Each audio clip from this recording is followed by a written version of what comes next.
Welcome back. So now we've gone through the basics of Facebook ads, how to set up your ad account, policies to be aware of, along with the Facebook ad structure. We are now ready to start the process of creating our first ad. So to create an ad, you need to be logged into your Facebook account.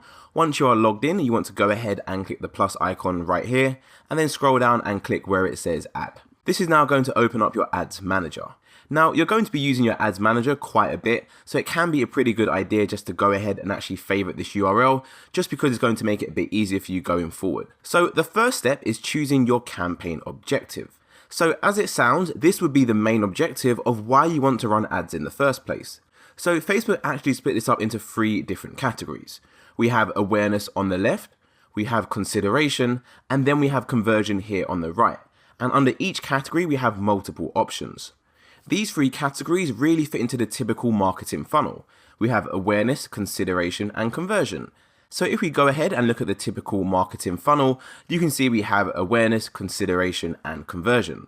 So whenever you're selling something to a customer, you typically need to make them aware of your product first in the first instance, and then after they've seen your product, they're going to consider that, and if they like your product, they'll actually go ahead and actually purchase it, which is where they become actual customers. Which, if you think about it, makes complete sense. People rarely buy things like products or services from companies that they've never heard of in the first place. So when it comes to choosing your campaign objective, you need to identify exactly what the main objective of your marketing campaign is. Is it to make people consider your brand, so maybe generating traffic, engagement, leads, and so on, or is it to simply generate conversions, aka sales? It's a really good idea to try and be clear on this from the start before you start building out your campaign, as it's going to make things way more easier for you. So let me go ahead and walk you through all the different options that we have on Facebook. So under awareness, we have brand awareness. So you can actually hover over each one to get a breakdown on exactly what it is. And if you actually go ahead and click one of them, it will give you a description below as well. So as you can see, brand awareness obviously comes under awareness, and this is where Facebook will show your ads to people who are most likely to remember them. So this is probably the equivalent of sticking up a poster on a bus or having an ad in a magazine. It's simply just letting people know about your brand, and in hope that they'll actually remember your brand for when you market to them again in the future.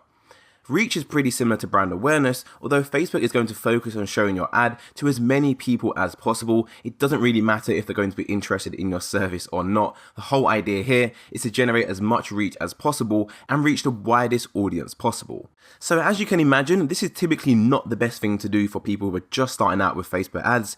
Typically, these campaigns are best suited for companies like Coca-Cola and other big companies with massive marketing budgets, where they're not really focused on generating sales. They simply just want to increase their reach. Now, it might sound pretty straightforward, but it's really important you actually understand that, as I see so many people actually go out there and say, hey, I'm going to create a campaign for brand awareness. People are going to understand my brand and then buy my products. However, like I just said, when it comes to brand awareness, the intention here is not to get the customer to take action or buy your products. It's literally the opposite, which is just to make the customer aware of your brand. And that is exactly why brand awareness and reach would sit at the top of the marketing funnel. So let's go ahead and look at the second category now, which is consideration. So the first option under consideration is going to be traffic. So this is where you would send people to a destination, such as maybe your website. You could send them to an app, a Facebook event, or even a messenger conversation. So traffic is typically the campaign objective which the majority of people are going to go for, especially those who are driving traffic to a landing page which maybe has a sign up form on there. Maybe you're a service-based business. I mean, even an e-commerce website could use traffic to generate targeted traffic to one of the product pages. There's so many different options you can use when it comes to using a consideration of traffic. So moving on to the next one now, which is engagement. This is basically the same option which we were presented with when I went for booster posts earlier on in this course, which is actually the main reason why I recommend you create your ads using an ads manager and not by boosting your posts, as you have the option to boost a post within your ads manager. So essentially, when it comes to engagement as a campaign objective, the main objective here is to generate more engagement on your post, maybe more likes on your Facebook page, and you can even generate more responses to your events. So the whole foundation of engagement is literally to get more page likes, event responses, post reactions, comments and shares, and that is exactly how Facebook describe it right here.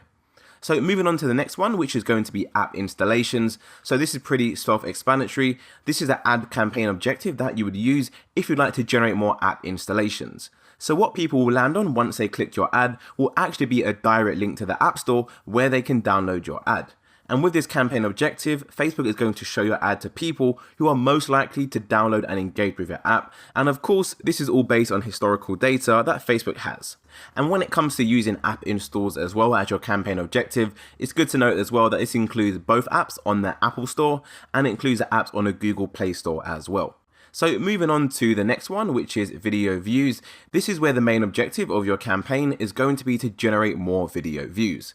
So this can work well if you have a YouTube channel and you're looking to generate more views on your videos. And just as a pro tip, if you decide to go for this campaign objective, make sure that you keep your videos under 15 seconds in length, as that is a type of video that will get the most views. You don't want to be having videos that are like 2 minutes, 3 minutes long, as not that many people are actually going to view them. Bearing in mind, it's going to be an ad as well.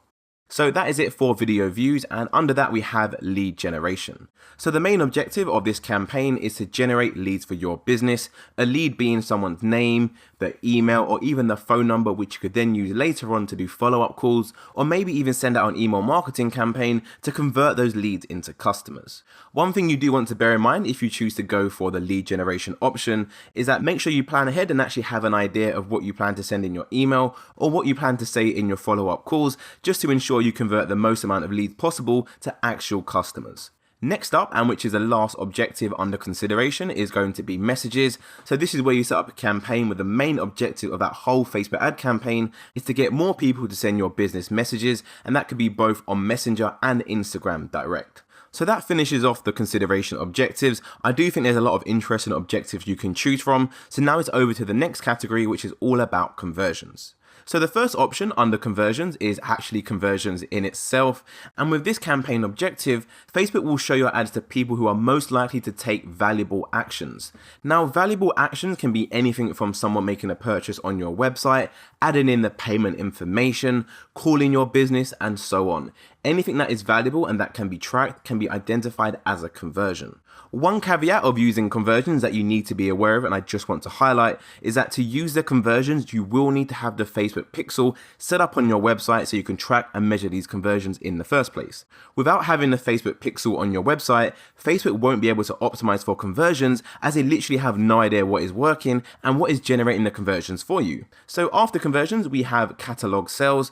So this is where Facebook automatically creates products from your product catalog, and this is really ideal if you have an e-commerce store and you want to generate a lot of ads very, very quickly. Lastly, we have store traffic. This campaign objective is typically used by local businesses who have a physical address, and what Facebook will do in this objective is show your ad based on a local proximity, aka show your ads to people in your local area that are more likely to visit your local store. So as you can tell, there are a lot of different campaign types that suit a lot of different marketing objectives. If you're torn between two different objectives, then don't hesitate, simply try both and compare the results. So that would involve you going ahead and creating two campaigns which are identical, aside from the factor which you want to test, let them run for a week, and then at the end of the week, identify the top performer and continue to run the ad in the winning campaign. So instead of me just showing you these campaign objectives, explaining what they mean, and then leaving it as that, I actually want to make this the most practical course out there. So what I'm actually going to be doing is setting up a live Facebook ads campaign for my ebook, which I want to promote, which is this one right here. So for my actual ad campaign, which I'm going to set up, I'm going to go for traffic, as I want to generate traffic to my website, which is where I'm going to have my ebook hosted. So the whole idea is to generate traffic to my ebook and then get people to download my ebook in exchange for an email address, which I'm later going to use to send out an email marketing campaign. So I encourage you to have a think about what campaign objective is most suitable for your business and your main marketing objective, and then go ahead and select your objective and click continue, and that will take us into the actual ads manager where we're going to begin the process of actually creating our campaign. So before we do that, I'm going to go ahead and give my campaign a name, and as my campaign is all about my ebook, which is actually free, I'm going to go ahead and give the campaign name simply free ebook. Nice and straightforward. So once you click off your campaign name, it should actually update up here and on the left hand side as well. So you can see we're currently in the campaign level, which if you remember from my previous video, there are three parts of a Facebook ad. You have the campaign, the ad set, and the ad. And that is exactly how I showed it a few different videos ago. The campaign, the ad set, and the ad. So everything we are still doing at this moment is still all within the campaign level. So there's just a couple more things to run through at the campaign level, which is really and truly just a summary of what you've specified so far. One thing to note as well is that Facebook added in this new option right here, special ad categories. I mean, this is only really applicable if you're running ads about social issues, elections and politics, but essentially if you are running any ads for those type of topics, then you will need to let Facebook know in advance, just so they can double check the transparency of your ads and make sure you're not saying any incorrect information out there. So under that, you have your campaign details, which is specified as auction. That is the only option you have, as if you remember, Facebook ads is basically an auction. The campaign objective is what I just selected a few moments ago. So mine is going to be traffic, which is under the consideration category. And one important thing you are going to want to do is actually click show more options under the campaign details. This is then going to open your campaign spending limit, where at the moment there's no spending limit set. Now you do set a spending limit on your account level when you actually make your account. However, it's always a good idea to add a spending limit to your campaign as well, just to make sure that you definitely don't go over your budget and that you don't spend any more capital than you originally intended. So I'm going to go ahead and click edit, and I'll put in add a campaign spending limit, and I'll type in 100 for now. That should be fine. And then below that, we have an option to A/B test our campaigns. So essentially to see what campaign is going to perform better. However, Facebook have actually updated this, and now you can do this after you publish your campaign, as you can see in the description right here. So essentially there's nothing to worry about for this section whatsoever. And the last option when it comes to creating your campaign is all to do with your campaign budget optimization. So CBO, which is short for campaign budget optimization, this is where Facebook automatically distribute your budget to the best performing audience. To help you understand exactly what this means, this image should definitely help. So we have two different campaigns. One is not using campaign budget optimization, which is this one on the left, and the one on the right is using campaign budget optimization. So let's imagine you own an e-commerce website and you're selling women's necklaces.